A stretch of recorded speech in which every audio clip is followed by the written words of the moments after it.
Hello. سامع حضرتك. دكتور هاني سامع حضرتك. So tonight we are going to discuss pericardial diseases.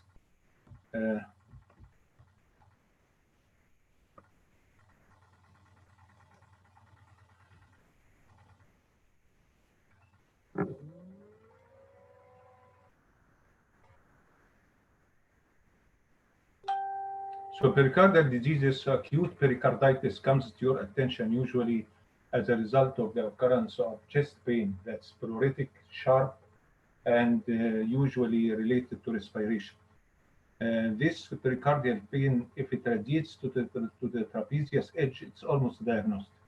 But frequently it doesn't radiate this way, which is very specific for pericarditis, but radiates to the left shoulder and very rarely to the arm. The pericardial pain is distinguished from other causes of chest pain in being exaggerated by movement of the trunk, by swallowing, and by taking a deep breath. Now, in addition to the pericardial pain, you need additional things to establish the diagnosis. The European guidelines indicates that you have to have 2 out of 4. The 4 criteria is the occurrence of characteristic pericardial pain, the auscultation of the pericardial rub, the detection of the ECG changes, which we are going to elaborate now, and the occurrence of pericardial effusion as revealed by echocardiogram. Now, if you get 2 of these, then the diagnosis is established. But in actual reality, if you get a pericardial pain and you auscultate the rub, that's enough for the diagnosis. Unfortunately, the rub is not heard in almost half of the patients. Some say even 70% they lack the occurrence of pericardial rub. So you need other criteria. The pericardial rub can be monopartite, bipartite, or tripartite. In the large majority of cases, it's to and fro, so it's bipartite. Now, the various etiologies is illustrated on the left side of the slide here. So the large majority of cases of acute pericarditis are idiopathic, presumably post-viral, secondary to the occurrence of enterovirus or herpes virus or adenovirus. But because the treatment doesn't differ according to the type of viral infections, we don't run after investigating the serology for viral infection. So the large majority of cases are considered idiopathic and as treated as such. You don't need to make viral serology or discover which virus is responsible for that, because the treatment is almost the same in every viral infection. Less commonly, it's due to secondary to autoimmune conditions like lupus erythematosus and rheumatoid arthritis. Infections can still lingering in developing countries, particularly tuberculosis. And if you have bacterial infection, then the large majority of these cases are having a large effusion that needs surgical rather than instrumental drainage. You can try instrumental drainage by pericardiocentesis, but the large majority of these cases, they need surgical drainage. And post-traumatic, of which we have a couple here, post-surgical, which is becoming much more common nowadays because of the proliferation of cardiac surgery, and post-myocardial infarction. And in both of these conditions, antipericardial antibodies are playing a crucial role in developing of pericarditis. Now, this list is missing neoplastic. Usually, neoplastic is not acute dry pericarditis, but it's an acute pericarditis or rapidly accumulating effusion. And as a result of that, if you have a rapidly accumulating effusion, particularly if it's recurrent, then paracentesis will be required not only for therapeutic reasons, but for diagnostic reasons. There is no substitute for analyzing a huge pericardial effusion of no apparent etiology for malignant cells. Now, the electrocardiogram is seen on the right side of the slide here. And as you see here, there is diffuse ST elevation in all the leads except AVR and maybe V1, because the vector of activation is exactly going hand in hand and in the same direction as the anatomical axis of the heart, and the vector of activation of the atrium is going 180 degrees away from the ventricular activation vector. So as a result of that, you get in the leads which show ST elevation, you get PR segment depression, which is seen in most of the leads. And this is very helpful because this is one of the differentiating points from early repolarization. Early repolarization, you don't get marked elevation of the ST segment. You get a J point, which is lacking here at the end of the QRS complex. You don't get an ST depression, and you don't get reciprocal changes in V1 and the AVR. If you have a normal electrocardiogram, that is, of course, it does not negate the diagnosis of acute pericarditis, because you need just 2 out of 4, and the electrocardiogram is just one of them. The transthoracic echo is obviously required in a large majority of these patients to detect the effusion, and we will detail that when we come to cardiac tamponade. Now we come to biomarkers. Now we have a lot of advances concerning this. 30% of patients with acute pericarditis, they have elevation of the high sensitivity troponin. And most of these cases are actually perimyocarditis. But if you get significant elevation of the troponin, it's myopericarditis and should be treated not as a pericarditis, but as a myocarditis. If you get elevation of the serum troponin, next step is an MRI to find out whether there is a diffuse myocarditis or just an epicarditis. And some of these patients turn out to be myocardial infarction. And you are missing the occurrence of myocardial infarction because of the concomitant changes in the electrocardiogram that betrays the evolution of pericarditic affection. Remember, in the electrocardiogram, the ST segment will evolve into an isoelectric ST segment, and the T wave will not be inverted except after the ST segment reaches the baseline. So if the biomarkers are elevated, usually the CKMB does not get elevated in pure myocarditis or myocarditis with superficial epicarditis, but it gets elevated when there is marked infection of the myocardium. And this is particularly prone to occur in cases secondary to irradiation. Remember, irradiation affects the pericardium, the myocardium, the endocardium, the coronary arteries, the pleura, and the lung. So high dose irradiation, you have to be on your toes for having a checklist looking for all of these things, in addition of inspecting the skin in and out for burns secondary to irradiation.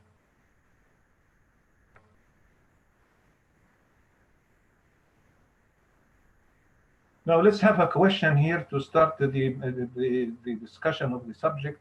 Indicators of poor prognosis following an episode of acute pericarditis include all of the following except, so we have an exception here, except corticosteroid use, male gender, large effusion equal or more than 2 centimeters, or failure to respond to salicylates and NSAIDs. So the correct answer here is male gender. Usually, if you have any of the other 3, this is an indication of poor prognosis. So the need for corticosteroid use, which you have to avoid at any expense. If you have a large effusion, if you have failure to respond to non-steroidal anti-inflammatory drugs, and there are other features which connotes a high risk in patients with pericarditis. And if you have any of these features, the patient should be treated as an inpatient. So the presence of fever, the presence of associated connective tissue or collagen disease, the need for anticoagulation.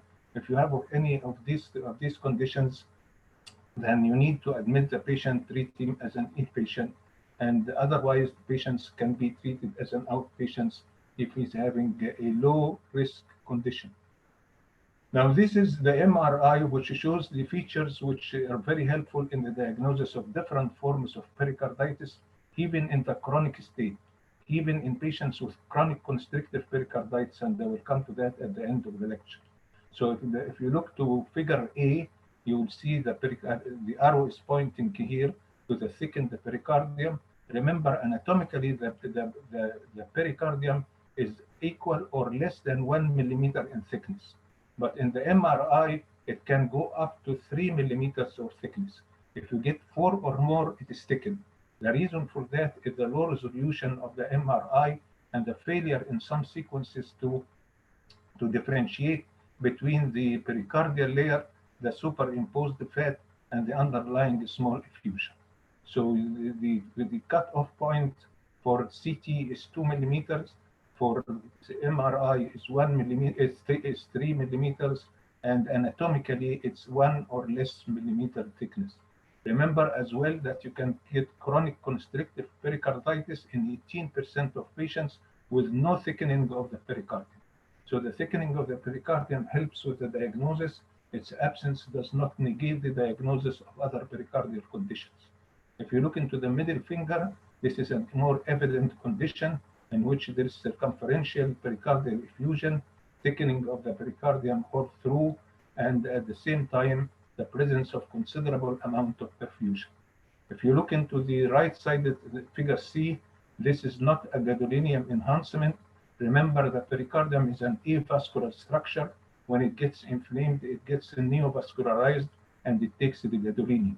But this picture is not a gadolinium delayed enhancement. It's a T2 sequence with inversion recovery.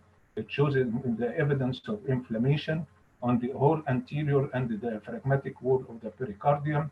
And remember, as we indicated before, that T2 usually detects water, and water connotes the presence of edema and inflammation. So as you see, the MRI is important in establishing the diagnosis of acute pericarditis. I'm not saying that it's an investigation that should be done all the way out, but it should be considered not only to establish the diagnosis of pericardial thickening and inflammation, but as well to detect the underlying myocardial affection. So if you get elevation of troponin, the next step in the examination and in your practice is to order MRI to see how considerable myocardial affection is present. Now, in the treatment of acute pericarditis, we start usually with NSAIDs. Aspirin if the patient is post-infarction pericarditis, other NSAIDs in other conditions as well, and the NSAIDs are given in a big dose.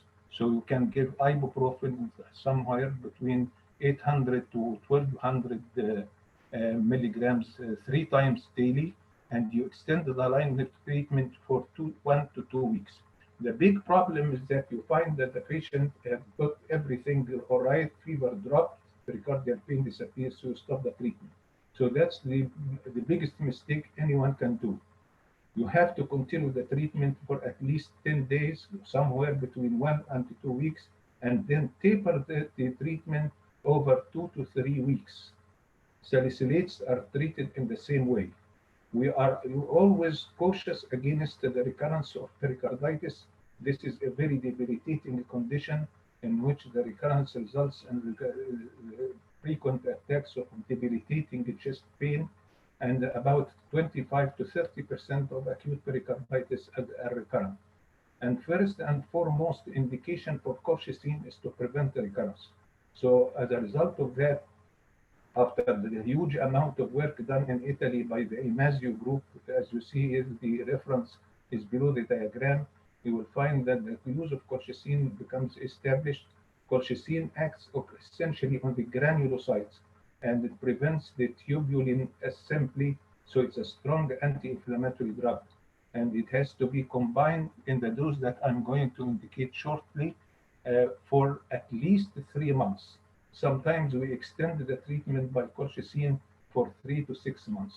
So it's the association of the NSAIDs or salicylates with colchicine that establishes the standard line of treatment for acute pericarditis. Try at any expense to avoid glucocorticoids. If you institute glucocorticoid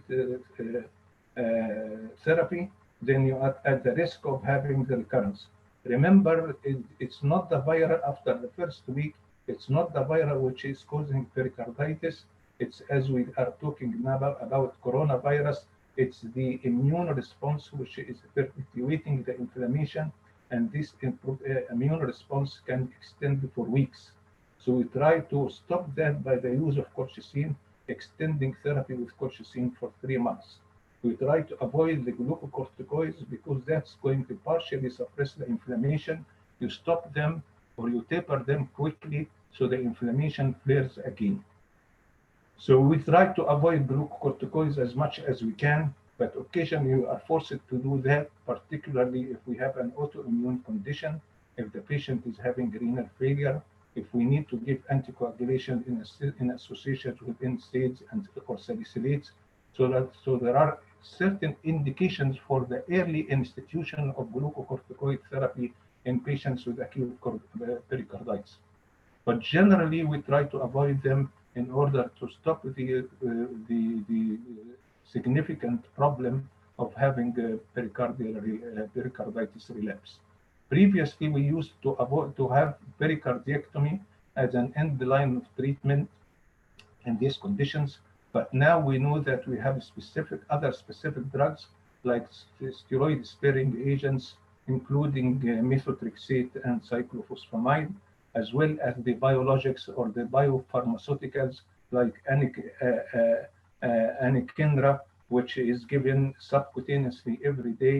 This is an interleukin-1 receptor antagonist. Now, there is a new drug called rionalcept. Rionalcept is an interleukin-1 alpha and beta decoy. Decoy means entrapment. So it entraps the alpha and beta interleukin-1 and prevents the perpetuation of inflammation. So all of these should be instituted either to spare the use of glucocorticoids or in addition to glucocorticoids to facilitate the withdrawal of glucocorticoids to avoid their toxicity. Now the rionalcept is under trial and phase 3 trial, but it's an important line of treatment. It's going to be instituted and the dose is still not established, but it's given every week subcutaneous injection. Anakinra is given every day subcutaneous injection.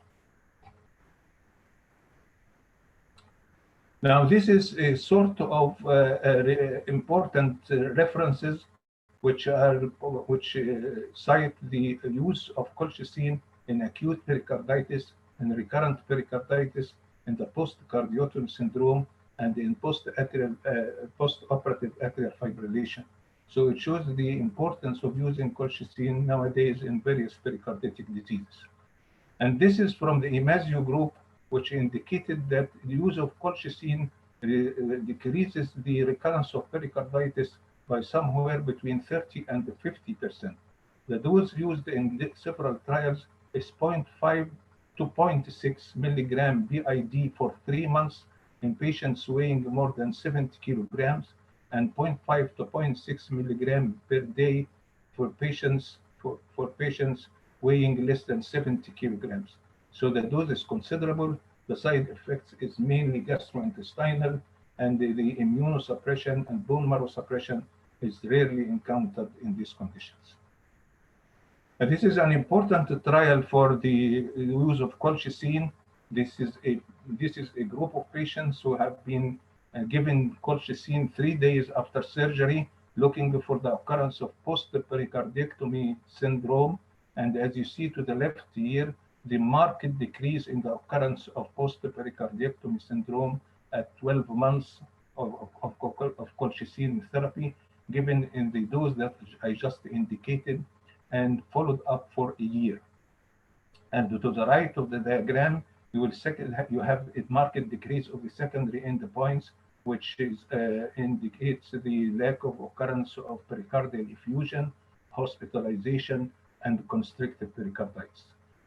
This COPS trial has been also replicated in COPS-2 trial, in which colchicine was given the 3 days before surgery, and the results was exactly duplicated.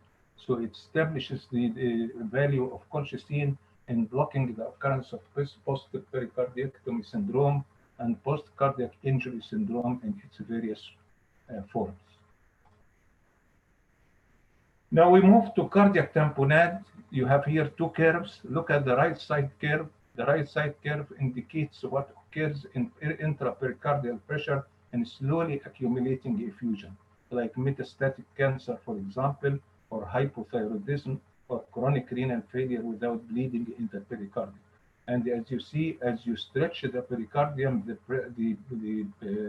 the pressure doesn't rise here in the initial part of the curve until the pericardium reaches maximum stretch. Remember, the pericardium has wavy collagen fibers. And so the initial response of the pericardium to pericardial collection of effusion is to stretch the wavy collagen fibers until it reaches the knee of the curve here, and then even minor increase in the pericardial fluid volume increases the intrapericardial pressure markedly. Once it exceeds the right atrial pressure, tamponade occurs. So tamponade is a clinical diagnosis. Remember this. We have a lot of other features, essentially echocardiographic features, to a less extent other imaging features, but all of this warns you of the occurrence of tamponade, but we don't move ahead to tap or to make any intervention except on clinical basis. If you look to the left-sided diagram here, this is a rapidly collecting pericardial effusion, and this occurs, for example, if you are working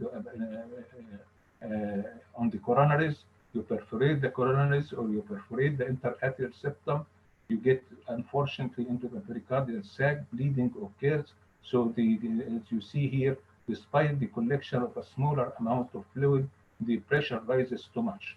So the pressure in the pericardium is a sac, and like any other sac has a compliance.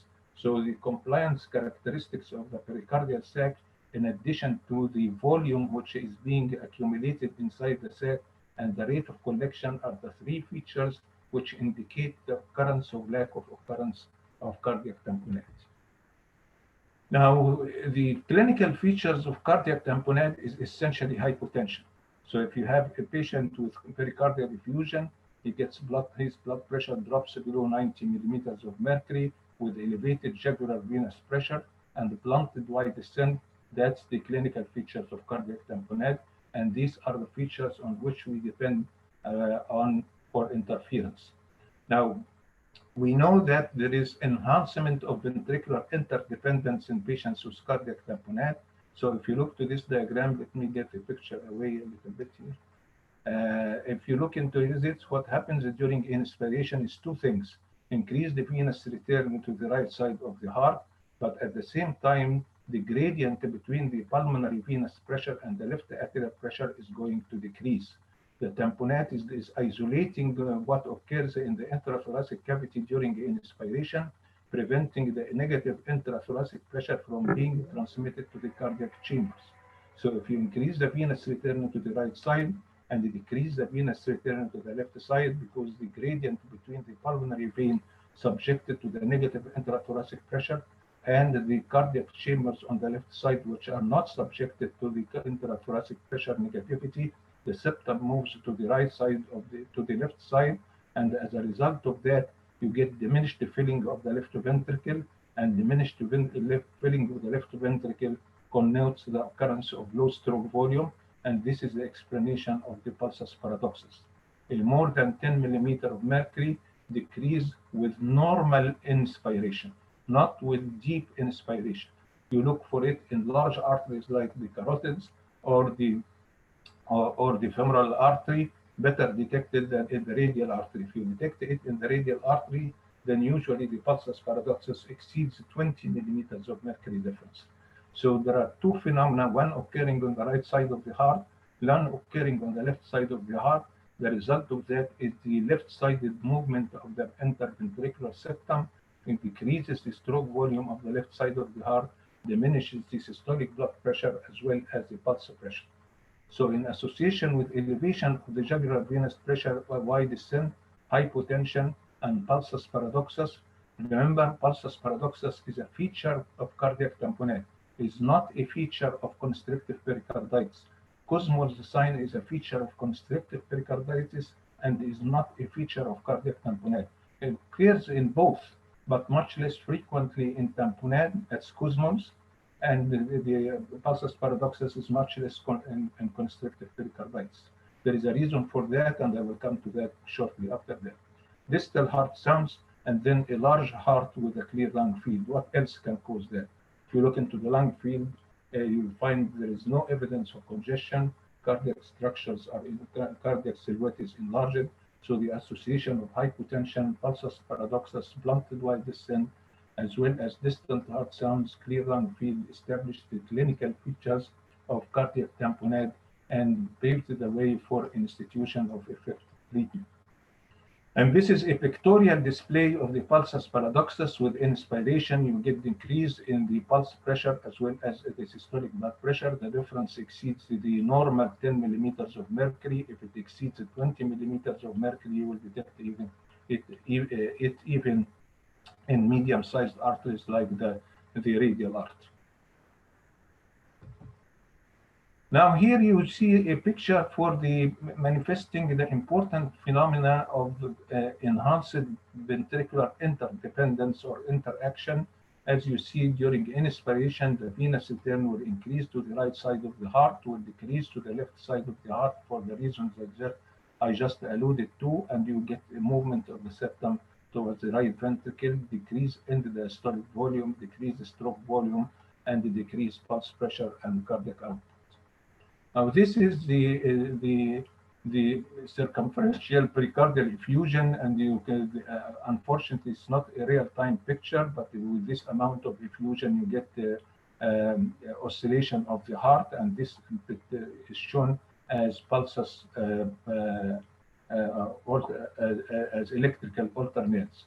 So if you have an electrode here on the surface of the chest, and the heart is moving to and fro towards and away from the chest, the axis of electrical activation is moving around the tapping electrode, and as a result of that, you get electrical alternance. If it's total electrical alternance, it's pathognomonic of cardiac tamponade, usually malignant, but can be otherwise.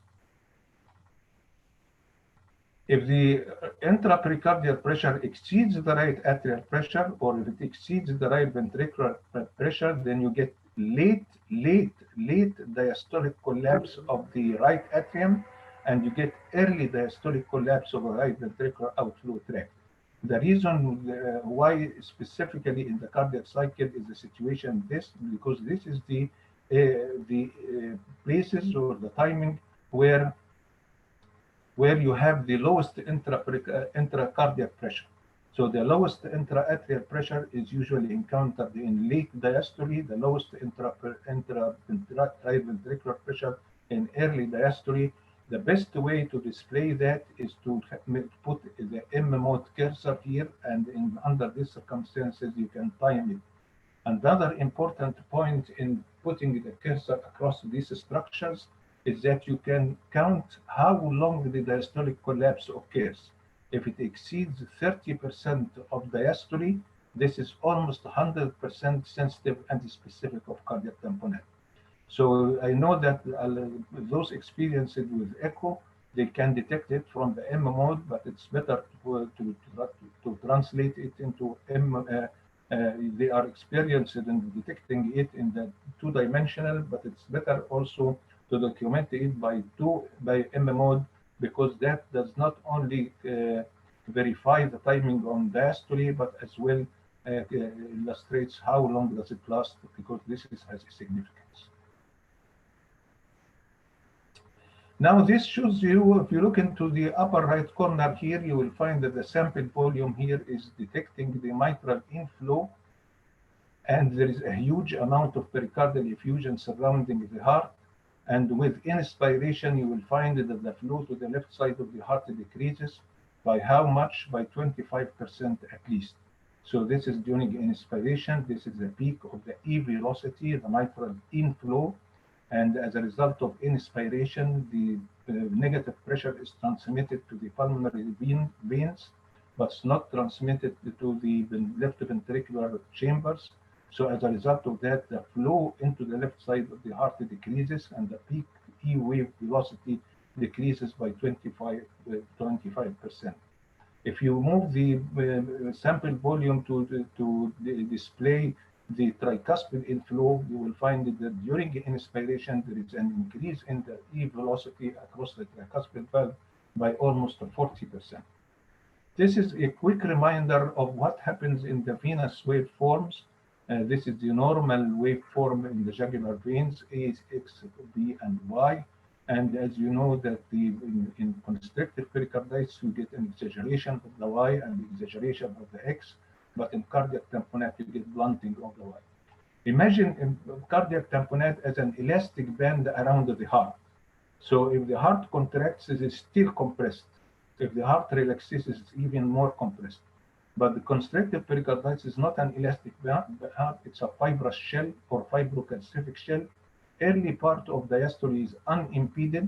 So when the mitral valve or the tricuspid valve on the right side opens, there is no compression of the heart in the early diastole, and it produces this wide descent. But in cardiac tamponades, it's an elastic band. Whatever the heart is contracting, it's still compressed.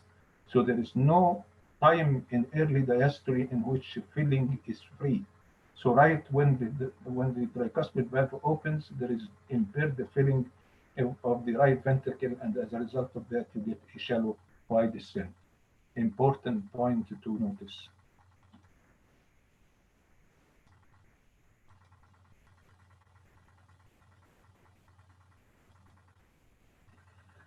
Now, with cardiac catheterization,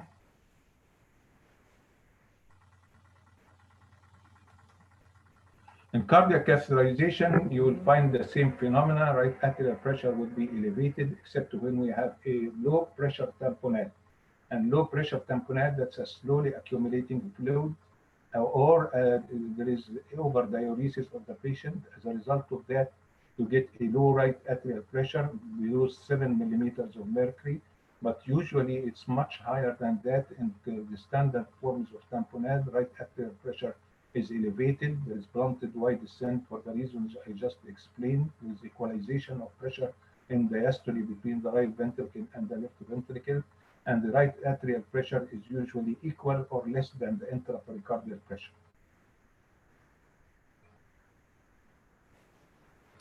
Question 2. A 60-year-old woman underwent modified Bentol procedure for treatment of aortic root enlargement with severe aortic regurgitation. On post-operative day 1, she develops hypotension with systolic blood pressure 85, CVP is 22, chest tube drainage has slowed from more than 250 milliliters per hour.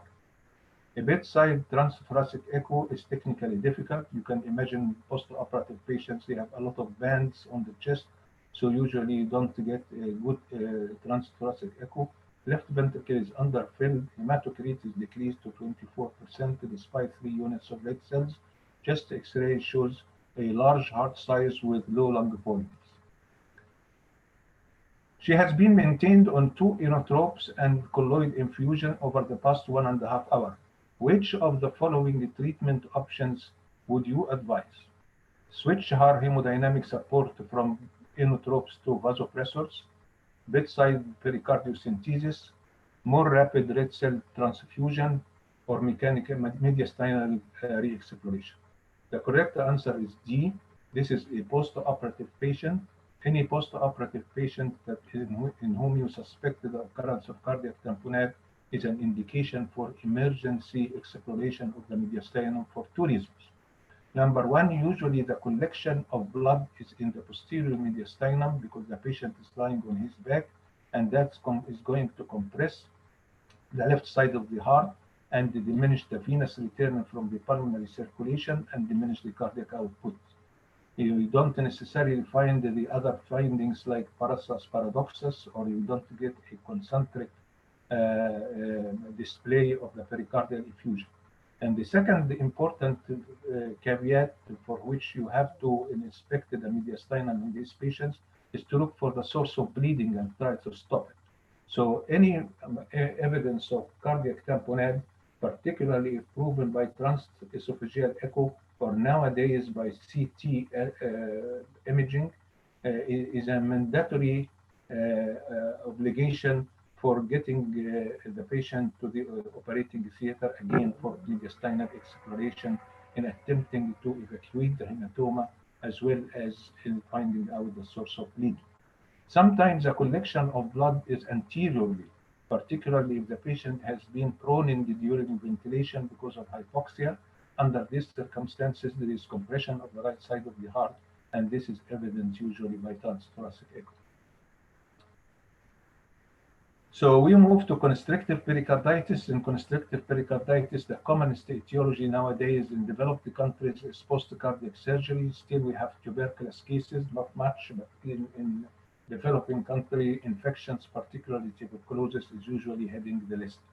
The second common cause is radiation, and as I indicated, radiation therapy can cause pericardial inflammation and can cause pericardial fibrosis immediately or slightly delayed or even after several years, particularly high intensity irradiation for Hodgkin, for thymoma, or for other mediastinal obstructions.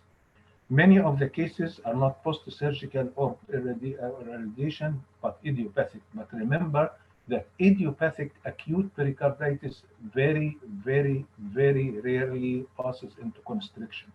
So it's not the occurrence or the recurrence of constrictive pericarditis, it's the underlying etiology which is responsible for the transformation of acute pericarditis into constrictive pericarditis. Not the severity, not the recurrence of acute pericarditis, but the underlying etiology. Post-infectious, essentially tuberculosis. Now, usually you get elevation of the jugular venous pressure, but if you diurese the patient, this is not going to be marked. And as I indicated, you have a deep wide descent resulting in the M-shaped or W-shaped jugular venous pulsations. Cosm of the sign, that's when you take a deep breath, the jugular venous pressure does not decrease or even increase, and a pericardial knock which occurs as a sharp sound after the second heart sound, somewhere between the timing of the opening snap and the third heart sound. So these are the clinical features which should direct us. Many of these cases, obviously, as everyone knows, are misdiagnosed as liver cirrhosis because these patients manifest with ascites, edema, and they have a quiet heart with little auscultatory features or almost no detectable. The problem is that they fail to inspect the neck veins and find out what are the nature of the jugular venous pulsations.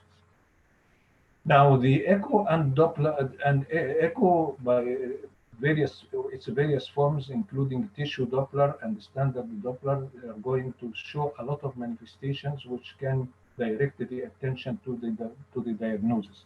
So the most important feature is the accentuation of the spirophasic transvalvular velocities and the occurrence of septal bounce, and both of them connote the accentuation or perpetuation of ventricular interdependence.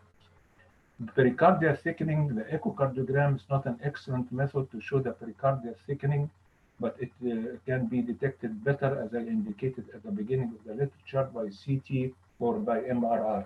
But those working in echo as a profession, they can detect the pericardial thickening and calcification.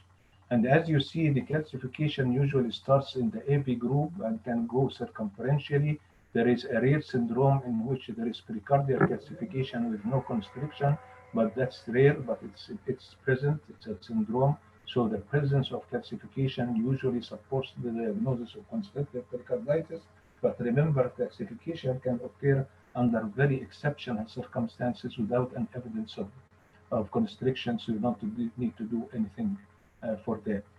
CT and MRI are imaging modalities which help the diagnosis, but remember the famous study from the Mayo Clinic which showed that up to 18% of patients, they do not have an evidence of pericardial thickening. They have constriction with all its manifestations, whether clinical or by imaging, but without evidence of pericardial thickening by any means. So this shows the various phenomena of ventricular interdependence. On the left side, you have the septal bounce, and septal bounce occurs with every beat. It has nothing to do with respiration.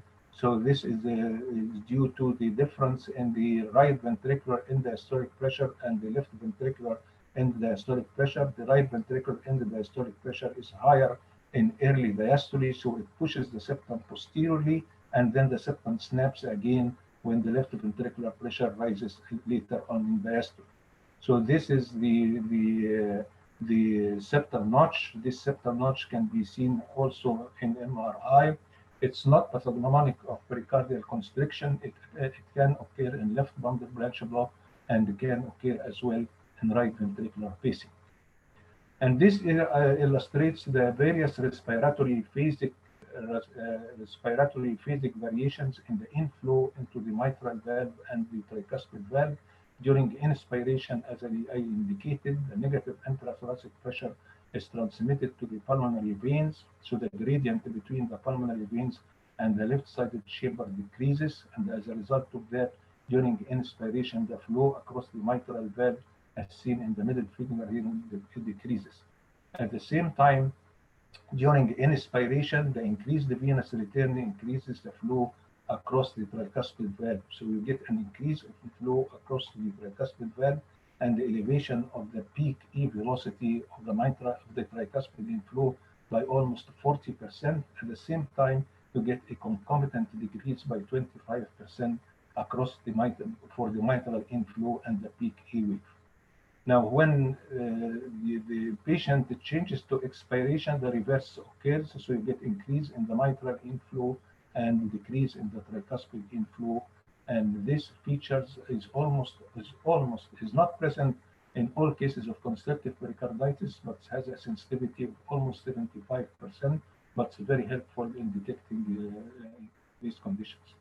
Now, what happens here is that during, as you see here, the septum during inspiration moves to the right side of to the left side of the heart, and during expiration it moves to the right side of the heart. And when it moves to the right side of the heart, it pushes the blood while the tricuspid valve is still open and result in expiratory diastolic hepatic flow reversal. This is an important feature because it helps to distinguish between pericardial constriction and restrictive cardiomyopathy.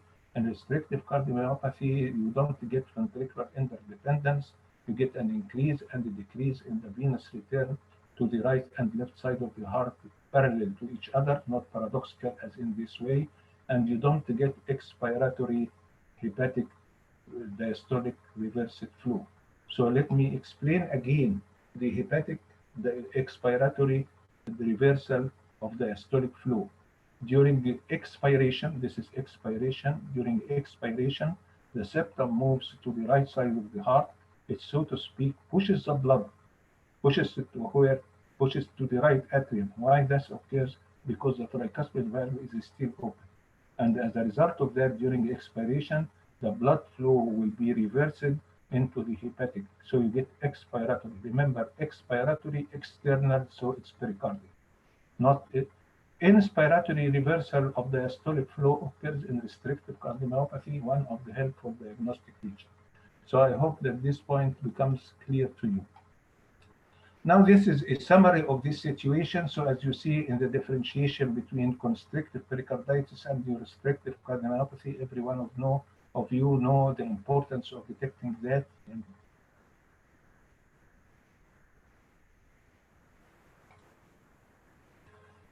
As you see here, during inspiration, the mitral flow decreases and the tricuspid flow increases in patients with constriction. During expiration, the mitral flow increases and the tricuspid flow decreases, and you get an expiratory diastolic reversal of hepatic blood flow. In restriction, you will find that the changes are concordant. So during inspiration, the tricuspid and the mitral flow increases. During expiration, the mitral and tricuspid decreases, and you get here an increase in the inspiratory diastolic hepatic flow reversal. So this is an important points in the differentiation between both because it has a very solid physiological basis. And this shows what happens to the tricuspid flow during inspiration. Here, as you see, the cursor is across the tricuspid valve, and you will see that during inspiration, there is an increase by about 40% of the peak E wave, which is the peak inflow through the tricuspid valve.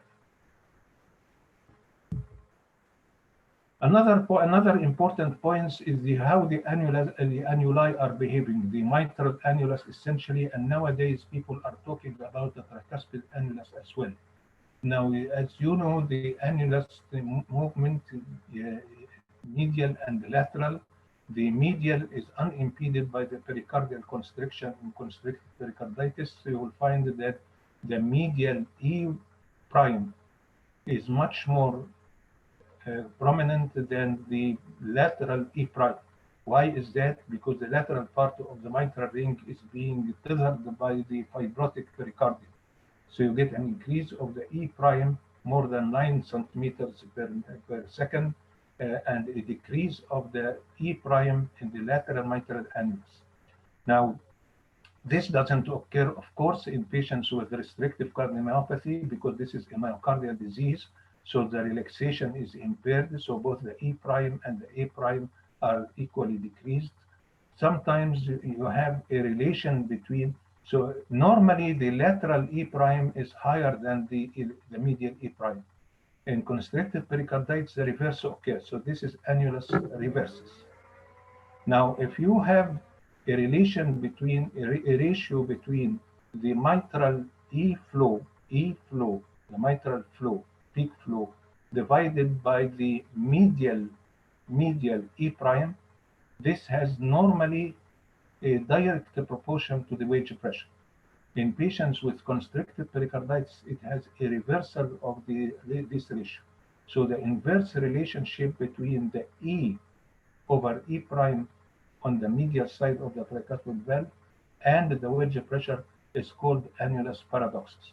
Now, there is another relationship nowadays has been published last year in JACC about the behavior of the tricuspid ring, but this is also carrying the same physiological significance. So this is the important echocardiographic features which characterize pericardial constriction and differentiate pericardial constriction from restrictive cardiomyopathy, and you know the importance of having this. Now, this is a 20-year-old phenomena that we have been appreciating it for a very long time. Another differentiating feature between constrictive pericarditis and restrictive cardiomyopathy in the cath lab.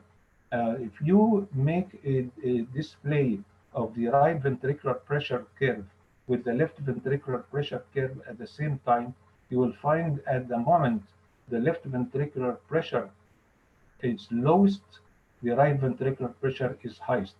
And this is the exaggeration or the perpetuation of the ventricular interdependence or interaction.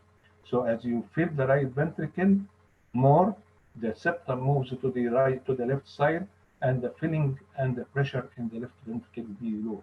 So this is a discordance. So there is a discordance between the level of the systolic peak systolic pressure in the left ventricle being lowest at the time when the right ventricular systolic pressure being highest. Now, this discordance doesn't occur in restrictive cardiomyopathy. As you see here, if you have a high peak systolic pressure in the left ventricle, you get also a high systolic pressure in the right ventricle, ventricular concordance. So you get ventricular discordance in constrictive pericarditis. Now, there is a formula called the systolic area index. This systolic area index is the area of the right ventricle under the curve of the right ventricle in relation to that over the left ventricle, and during inspiration and during expiration. Obviously, during the inspiration, the right ventricular curve will increase, the area will increase. So this is in the numerator, so the ratio will increase. So the ratio between the area index is the ratio between right ventricular area over left ventricular area in inspiration to those in expiration. If it exceeds 1.1, that's in favor of constrictive pericarditis rather than restrictive cardiomyopathy. Question number 3.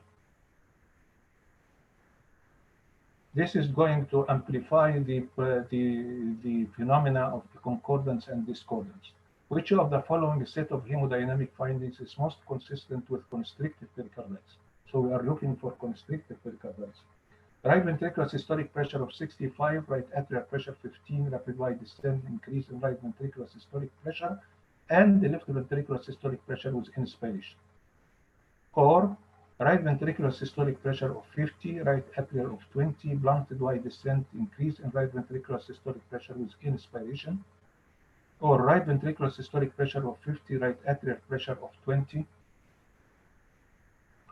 Rapid wide descent, increase in right ventricular systolic and decrease in left ventricular systolic with inspiration, or right ventricular systolic pressure of 50, right atrial pressure of 20, blunted wide descent and decrease in right atrial pressure with inspiration. So we are looking for constrictive pericarditis. So how you solve this problem? We know that in constrictive pericarditis, there is a rapid wide descent. So A and C, there is a rapid wide descent. So B and D, there is a blunted wide descent, so they are wrong. So we are left now with either A or C as the correct answer.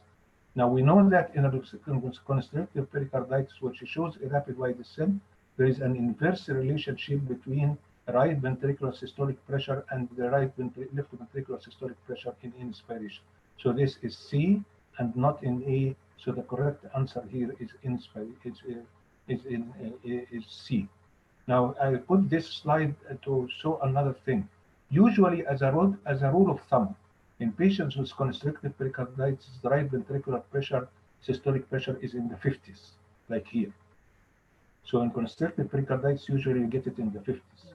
In restrictive cardiomyopathies, the right ventricular systolic pressure is usually in the 60s. And the end-diastolic pressure is above 1/3 of the systolic pressure, even 1/2 of the systolic pressure. This doesn't occur in restrictive cardiomyopathy. So this is a collection of features that nothing is perfect, of course. That's why there is proliferation of the phenomena that are used to differentiate between restrictive and constrictive pericarditis. But since they have an important pathophysiological background, they are important both in your practice as well as in the examination.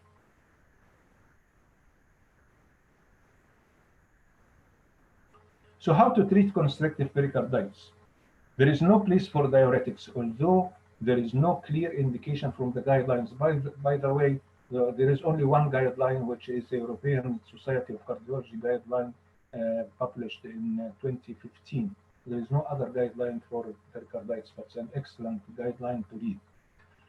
Now, if you use diuretics, you are wasting time. But usually, we are accustomed that when the patient needs diuretic therapy more than 40 milligram of Lasix, that's 1 tablet of Lasix, then this is a time of surgery. If you say that surgery is indicated at presentation of the patient, you are right.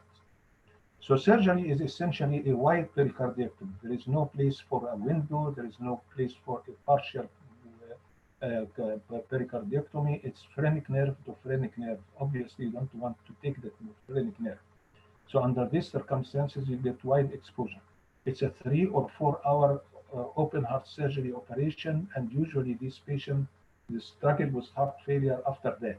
They struggle with heart failure because the pericardiectomy is not complete. It's very difficult to find a plane of cleavage between the myocardium and the pericardium. And also because of the concomitant myocardial affection, particularly in conditions like radiation. As I said, radiation can involve not only the pericardium, but the myocardium, among other structures as well. So these patients, even after a successful pericardiectomy, many of them, they have elevated jugular venous pressure, edema, ascites, liver cirrhosis, and they need medical therapy as a result of that. Who is doing bad during this surgery? Patients in old age, advanced New York Heart Association class, organ failure, exposure to irradiation, and other cardiac diseases concomitant with the occurrence of constrictive pericarditis. Sometimes the surgeons fail to do that. So there is an operation which is not having too many adherent people. This is called the waffle operation. And this waffle operation is just making incisions in the visceral pericardium because you failed to split the visceral pericardium or the epicardium from the rest of the myocardium. So you make a lot of incision. This is not the standard line of therapy. The standard line of therapy is obviously a wide pericardiectomy, phrenic nerve to phrenic nerve. Now we move to a rarer condition, which is effusive constrictive pericarditis. These are patients are usually of tuberculous in origin. They can be post-irradiation or can be idiopathic. And they can present with cardiac. ايه الصوت ده يا محمد؟ They هو كان present في حد فتح المايك وانا قفلته خلاص. okay. They present with cardiac tamponade, and when you try to do a paracentesis for the cardiac tamponade, everything drops in the intrapericardial pressure, but at the same time, the right atrial pressure remains elevated above 10 millimeters of mercury. So this indicates that the visceral pericardium or the epicardium is constricting around the heart. So these patients, you can, if you look into the left side diagram here, you will find that this is a graph for intrapericardial pressure, right atrial pressure. Usually the intrapericardial pressure in tamponade is equal to the right atrial pressure or even higher than that, but there is some error here in the baseline. But after pericardiocentesis, the intrapericardial pressure dropped markedly here. The right atrial pressure remains elevated here.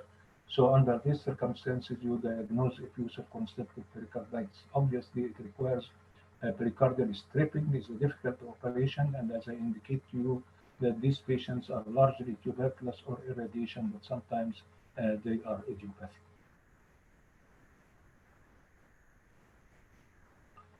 Now, this is the congenital anomalies of the pericardium include the pericardial cyst as well as the partial absence or total absence of the left pericardium. This is a picture of the pericardial cyst.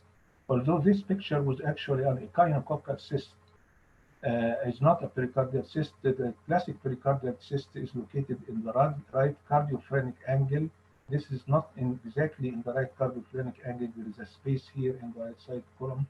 But it's usually a benign condition. It's not connected to the pericardial sac. By CT, it has the density of water in terms of Hounsfield units. At the same time, usually it's a benign and is not compressing the heart. Sometimes it compresses the heart and surrounding structure. Under these circumstances, you need intervention by removing it through thoracoscopy. At the same time, it's not septated. The differential diagnosis is usually malignancy in this area, like right atrial sarcoma. But most of the condition, you don't aspirate it. If you aspirate it, you get recurrence of the condition. It has to be removed thoracoscopically untouched. If it's connected to the pericardial sac, it's not called a pericardial cyst. It's called a pericardial diverticulum, but it carries the same condition. Another congenital anomaly is, sorry, I don't have a slide for it, is absence of the left pericardium. Get absence of the left pericardium, then the left side of the heart will move outwards to the left chest wall, and this produces the classic Snoopy dog appearance. And then you get two important phenomena that are not replicated in cardiology elsewhere. You get a translucency between the aortic arch and the pulmonary trunk, and a translucency between lung translucency between the left copula of the diaphragm and the heart. The reason of that is that the left heart is not being compressed or encased by the intact diaphragm, by the intact pericardium. As a result of this, you must get herniation of the heart through the partially defective pericardium. You must get kinking of the coronaries. You get ischemic heart disease, conduction defects, and the treatment is usually either removal of the pericardium or widening of the defect so as you don't get incarceration of the heart. So I stop at this stage here and get questions if you have some.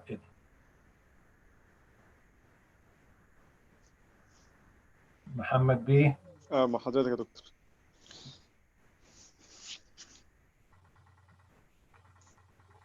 أول سؤال بيسأل how to treat acute pericarditis in patient with renal impairment.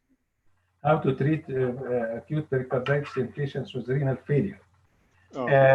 We have two types of pericarditis in patients with renal failure. We have the uremic pericarditis, which is usually treated by intensifying dialysis, and you have dialysis-induced or dialysis-related or dialysis-associated pericarditis.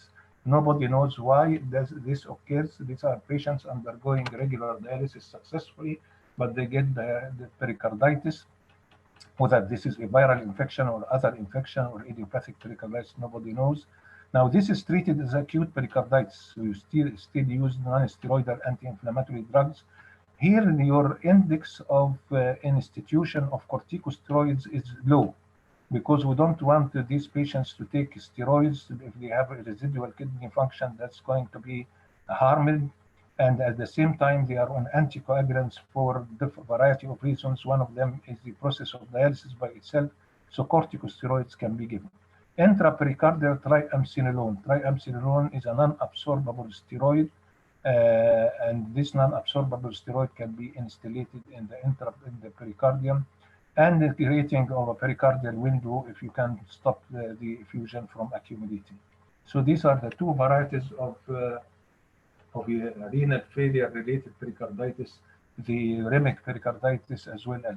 We don't see uremic pericarditis too much nowadays because most of these patients are under nephrology care and they get intensifying the dialysis 3 times a week. But we still see patients on dialysis related pericarditis is a resistant disease, but these are the 4 lines of treatment that can be applied in this condition. Okay. السؤال الثاني بيسأل عن causes of pericarditis in pregnancy and how to treat. There is no pericarditis, there is pericardial effusion in pregnancy. If you get pericarditis in pregnancy, that's not related to pregnancy, but you get mild pericardial effusion in about 20 to 25% of patients, of individuals, of ladies who are pregnant. So you just ignore it. It's not causing any trouble, and there is no need to give any line of treatment for it. If you get idiopathic pericarditis or viral pericarditis or tuberculous pericarditis, you treat it in the usual way. We try to institute steroids early. This is one of the indications of early use of steroids. Non-steroidal anti-inflammatory drugs usually decrease the placental flow, except aspirin, which can be given prophylaxis to avoid eclampsia and preeclampsia, but the doses is small, so we use corticosteroids under these circumstances, but still we prefer not to use it early on. So this is the pericardium in pregnancy. Okay. السؤال بيسأل عن risk and the benefit of using steroids in treatment of tuberculous pericarditis in order to prevent constrictive pericarditis.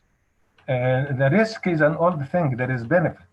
In patients who are presenting with tuberculous pericarditis, they present rarely as acute pericarditis. So all of us suffer tuberculous pericarditis, but usually in the chronic state, either with effusion or as a constriction. But if you try to get from them a history of acute pericarditis, you usually fail to do that. But theoretically, there must be an acute stage.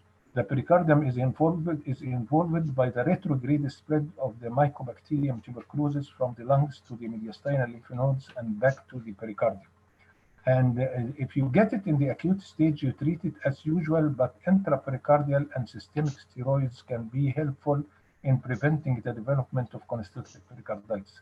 So this is one of the indications in which steroids can be implemented early to avoid the occurrence of constrictive pericarditis. Everyone was fearful of that at the beginning, but there are a lot of studies that shows that the early institution of corticosteroid therapy in acute tuberculous pericarditis. If the patient gets constrictive pericarditis, the treatment is essentially a pericardiectomy. What about anti-tuberculous drugs? Usually we give anti-tuberculous drugs after doing pericardiectomy. Our surgeons are accustomed to start anti-tuberculous drugs 2 weeks before and continue for 6 months after. The traditional is 4 drugs, ethambutol, pyrazinamide, isoniazid, and rifampicin for 2 months, and then isoniazid and rifampicin for an extra 4 months. So this is the usual treatment for most cases of tuberculous pericarditis. Start before. The surgeons feel more comfortable and claim that they have a better cleavage plane between the myocardium and the epicardium if you give the treatment for 2 weeks before. But this is non-traditional, not in the guidelines, but this is the experience locally for Qasr al-Aini, and I think it looks logic. So we treat the patient, we give steroids if the patient is in the acute phase or the pericardial effusive phase, and then we treat surgically if we pass into constrictive pericarditis. Okay. السؤال بيسأل على acute pericarditis. Is there a role for colchicine alone without non-steroidals? No. Non-steroidal anti-inflammatory drugs because as I indicated, the colchicine is not for the treatment of pericarditis, for prevention of recurrences. We are using colchicine, we are treating pericarditis by non-steroidal anti-inflammatory drugs. Rarely we use steroids, rarely we use biologic medications like anakinra, methotrexate, cyclophosphamide, and the new drugs, which is the Linolesept. So these are the drugs which are used for the acute inflammation. Now, to prevent recurrence, we institute the treatment of, we institute colchicine in the dose that I indicated and for a long period. If you have recurrences, then there are 4 steps for treatment. The initial step is to again implement the therapy start the therapy by non-steroidal anti-inflammatory drugs for a week or 2, like acute stage, and taper over 2 to 3 weeks, plus colchicine. If this fails, then you can combine steroids with colchicine. If this fails, the 3rd stage, then a triple therapy. NSAIDs, colchicine, and prednisone. If this fails, then you have to go to the biologics or the biologic compounds that I indicated. And if this fails, then you go to the extreme of doing a pericardiectomy. Usually, pericardiectomy to relieve the pain is a failure, because after the pericardiectomy, the patient continues to get chest pain again, probably because of shreds of the visceral pericardium has not been removed. Okay. في سؤال بيسأل could we have a blunted E prime on medial annulus while having a normal E prime on the lateral annulus? If you get a blunted E prime in the medial annulus, this means an associated myocardial affection. This occurs usually in patients post-irradiation. So if the patient is having post-irradiation, or he is cardiomyopathic right from the beginning, or the patient got coronary artery disease as well, then you might get a cardiomyopathic features. Usually the lateral is decreased. Lateral normally is more than medial. The reverse occurs. That's why it's called annulus reversus. And as a result of that, you get exaggeration of the medial annulus movement. The global longitudinal strain is increased, or at least normal in patients with constricted pericarditis, but the lateral strain is decreased because of tethering by the pericardium. So the global longitudinal strain and the medial annulus usually indicate that shortening occurs in the longitudinal way rather than in the circumferential way. So this is the what is all about concerning this phenomenon. Okay. السؤال بيسأل how to suspect autoimmune etiology of pericardial effusion if there is no other symptoms suggestive of a specific autoimmune disease. What is the value of suspecting? If you have a pericardial effusion, you treat it as a pericardial effusion. If you have an evidence of laboratory or clinical of an associated connective tissue disease, you treat the connective tissue disease. So if the patient is having lupus or having scleroderma or having multiple polymyositis or any of these things, and at the same time pericardial effusion, you don't get some people, they get pericardial effusion, what we call a lax pericardial effusion. A pericardial effusion that the patient has nothing else. He has chronic pericardial effusion and there is no evidence of inflammation. CRP is normal. Erythrocyte sedimentation rate is normal. Patient's myocardial function is normal, but he has nothing except chronic pericardial effusion and there is no tamponade. What we do, every one of us have patients like that. Now, what we do is that these patients should be followed up. So we do an echo after a week or 2 weeks, make sure that the effusion is not increasing, and then after 6 months, 12 months, and so forth. And try forget it. Make sure that you investigated everything. Don't miss hypothyroidism, for example. And then you forget it.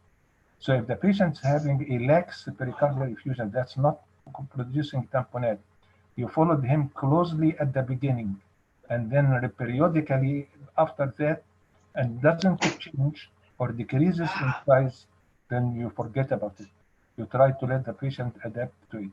If there is symptoms, if the phenomena changes, then you behave accordingly.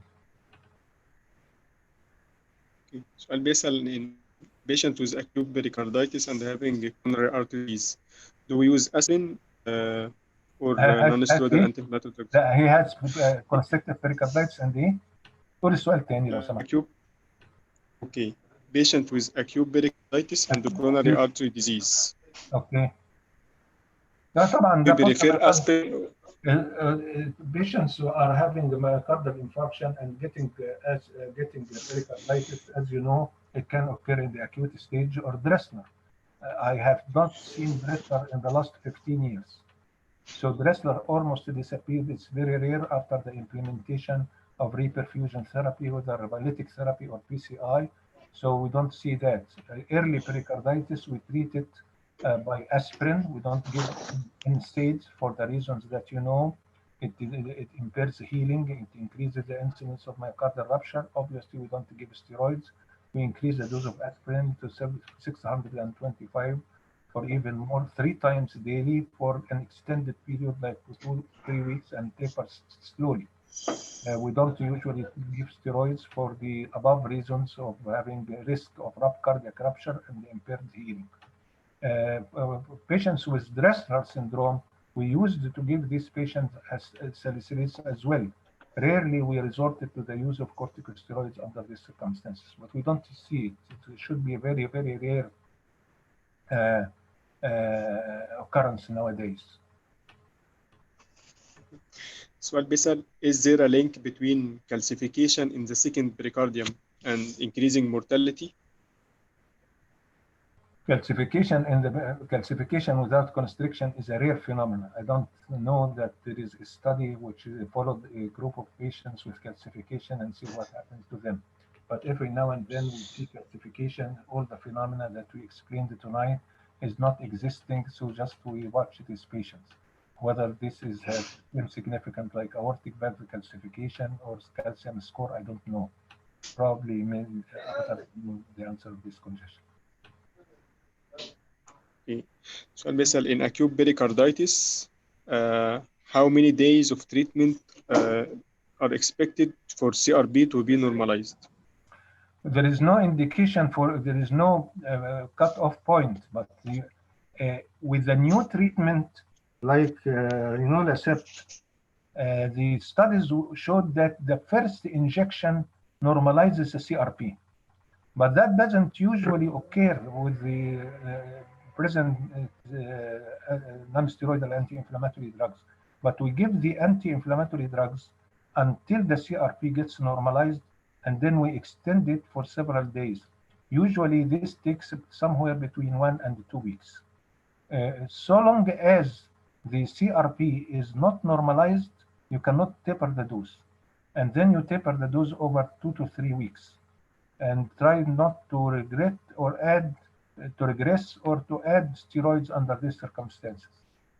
You add colchicine, of course, right from the beginning in order to prevent the need for steroids and the recurrence.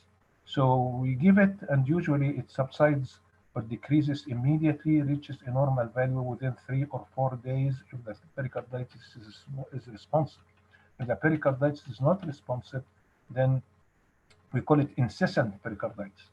So we have acute pericarditis, we have incessant pericarditis, we have relapsing pericarditis, we have chronic pericarditis.